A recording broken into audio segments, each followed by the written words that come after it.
police entered a middle school without warning with what looked like guns drawn. Students, some texting their parents for help. They were terrified. But what they found out next has many angry tonight. It was a drill. Here's ABC's David Wright. Lockdown drills in schools are now almost as common as fire drills. This is a drill. We need to lock down. The kids ordered to huddle in a corner, preparing for that nightmare scenario. It's kind of scary, huh? Kind of, yeah. It's usually made clear to the kids it's only a drill. But not at this Florida middle school yesterday, when police with AR-15 rifles like this one burst into classrooms. Children and teachers believed they were really under attack. We actually thought someone was going to come in here and kill us. 7th grader Lauren Marino frantically texted her mom. I'm panicking because I'm thinking that it's, a legitimate shooter's coming. Sharice Tate's son was terrified too. His dad started racing to the school. It makes me upset. My husband almost got a ticket coming over here yesterday. He was doing 130. But there was no school shooting. This was all just a drill. Today, the school apologized to parents. Any drills that are conducted from this point forward will be without firearms being displayed. But school officials insist the element of surprise is important, noting, unfortunately, no one gets an advance notice of real-life emergencies. It's very scary. You hear all this horrible stuff on the news, and then you think it might be happening at your child's school. The question is, how best to prepare kids without scaring the life out of them? David Wright, ABC News. Pretending there actually is one. These drills may help, but the drama can be intense, even if it's all an act. And it's not just the kids who say they're scared. Here's ABC's David Wright. I'm gonna kill everybody! Nobody's getting out of here! It's every parent's worst nightmare, an active shooter on campus, threatening to kill innocent kids. In this case, just a drill, but a terrifyingly realistic drill. And that's now an issue. How do you strike a balance between preparing kids and scaring the pants off them? It may be just a drill, but the trauma is real. Outside Tampa, Florida yesterday, parents and students say Jewett Middle School got it wrong. The school there held a drill without warning in which police officers showed up on campus, weapons drawn. Our principal had announced that we were going to have a lockdown. 7th grader Lauren Marino and her siblings frantically texted their mom. Police came in with guns, and I'm kind of scared. We actually thought someone was going to come in here and kill us. Their mom was scared too. Well, I'm panicking because I'm thinking that it's, a legitimate shooter's coming. Xavier Tate was scared too. His dad raced to the school, unaware it was only a drill. My husband almost got a ticket coming over here yesterday. He was doing 130. The school has now apologized to the parents, and the local police chief now says officers won't use weapons in future drills, but the school will continue to hold unannounced lockdowns. The fact is, ever since Columbine 15 years ago, the U.S. has had more than 160 active shooter incidents. That's about one a month. And as we saw in Sandy Hook, even the youngest kids aren't safe. So in school districts across the country, lockdown drills are now as common as fire drills.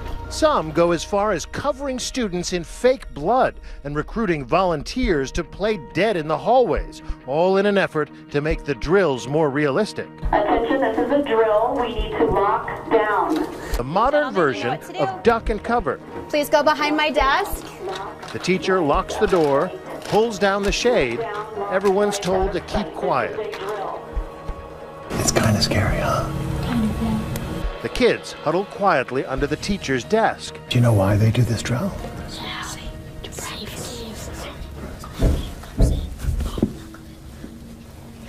Do you worry that this scares students? We do, but we practice enough that we hope that students are as staff is, getting used to the idea. We have to. How long do these go on for? 5 minutes, I think, is maybe the longest we've ever had. The teacher in one classroom we visited in Colorado fully supports these drills. Holly Carpenter is a graduate of Columbine High School. When you look at those kids, are you always thinking somebody could come and take away their lives like that? No. When I look at those kids, I think how great they are. I think how lucky I am to teach them. And I think about, I wonder what they're going to be like when they grow up. That day changed her life. It's why she eventually went into teaching, and it's why she takes these drills very personally. I always get the lump in my throat because it's not about the flashbacks of Columbine or any of that for me. It is about the thought, oh, see, I'm getting it now. It's about the thought of anyone even wanting to hurt my kids. The charter school where she teaches, Skyview Academy, does the basic lockdown drill most Colorado schools do. What? Nobody's getting up. You're all And just last week, the teachers got a new kind of training. So how did you feel? Yeah, way more empowered and lots of adrenaline. Jody Don is a former SWAT team member who responded to 2 active shootings in Colorado. If you see a gun like this open, what does that mean? He's teaching them how to recognize when the shooter is reloading his gun. He's out, right? And teaching them defense tactics. Oh, there you go. Good, good. How and when to pounce. Cowboy approach? Sure. But may it save a life? At Skyview Academy, they're trying out the new active shooter training for teachers only. It's held at night, no students involved. In the gym, Jody Don and his trainers are teaching the teachers how to take down a shooter. The atmosphere? Boisterous would be an understatement. Yep, The teachers, including Holly Carpenter, are loving it. You think in real life you could do it? Or it doesn't matter? But not all teachers support the staging of active shooter drills at schools. Last month, a pre-K teacher from Virginia wrote an op-ed that quickly went viral. She writes, "We are rounding up and silencing a generation of school children and terrifying those who care for them. It's time to stop rehearsing our deaths and start screaming." Of course, the pretend gunman we saw isn't really fighting back. I asked Joe D. Don about that. But is the 100-pound teacher or student really going to be able to take down the 200-pound gunman? Let's try it out. You just saw what happened to me. Did you guys see what happened to me? But he wasn't exactly fighting back. Right. Let's get Joe over here in a minute. He's about 220. You pick anybody out in this crowd and we'll see what happens. You want to do that? Let's do it. All right. So we got Holly Carpenter in her Columbine sweatshirt to do it again. I want you to do it again. But this time the guy's going to fight back a little bit. Okay? This time, the gunman resisting her efforts to disarm him.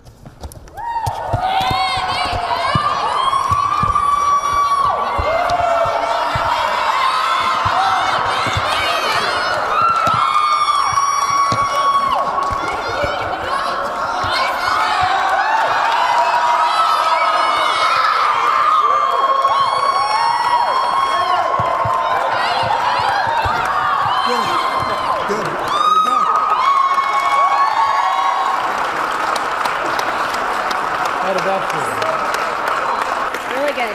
Jody Don also encourages the teachers to enlist their students to help. You're saying enlist the football team, enlist the kids. Yeah, enlist the So kids. they're asking a lot of people to be heroes who don't have the training or who aren't even necessarily adults. You bet. They don't have the training because we're not preparing them. When they come to this program, we're giving them a little bit of firearm knowledge. The question is, does this really protect people, or does it put them in greater danger? I would imagine there are a lot of law enforcement types who would say, look, don't be a hero. You know, we're not advocating the teacher to go out in the hall and go on a suicide mission. What we're advocating is, here's some knowledge, here's a little better option for you. We are talking at that split second when they know that they've done everything they could prior to making that choice, whether it's evacuating, barricading, fortifying their location, to where that's no longer working, and I've got 5 seconds to figure out if I'm going to try to do something to save myself or my kids. If you're staring down the barrel of a gun, act, don't hide. Right, exactly. For one final exercise, the teachers do their normal duck and cover drill and see how they're sitting ducks. You're alive. You're all done. Next.